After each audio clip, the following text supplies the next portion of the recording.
وآخر دعواهم أن الحمد لله رب العالمين۔ ایک بات کا میں اضافہ کر دوں، بات سمجھنے والی ہے۔ آج مسلمان بڑے ہی اچھے ہیں، ان کی نیتیں بڑی ہی پیاری ہیں، لیکن یہ اصولوں کے بڑے ہی کچے نظر آئے۔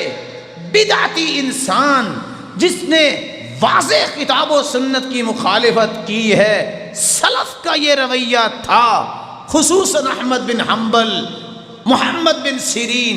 جس شخص کو پتہ چل جائے یہ بدعتی ہے اور قرآن و سنت کے دلائل کے واضح مخالفت کرتا ہے بلکہ تعلیم دیتا ہے، اس کی بات کو سننا وہ پسند نہیں کرتے تھے۔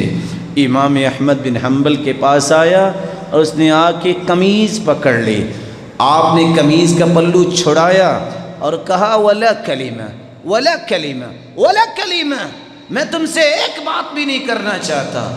کہا میری بات تو سنو، کہا پہلے مانو اللہ کے رسول پہ دین جو اترا مکمل ہو چکا کہ نہیں؟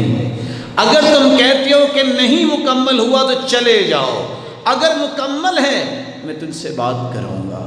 نہیں میں آپ کو قرآن سنانا چاہتا ہوں۔ کہا میں اس وقت تیری قرآن کی تلاوت بھی نہیں سننا چاہتا، تیری بدعت کی وجہ سے تیری محبت اگر میرے دل میں آ گئی کل کو میں تیری بدعت بھی قبول کروں گا۔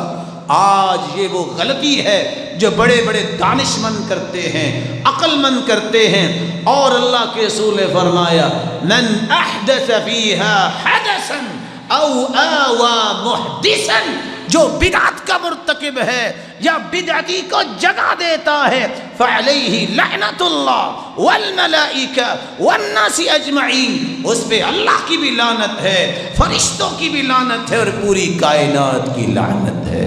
اس لیے منہج کو سیدھا رکھنا چاہیے۔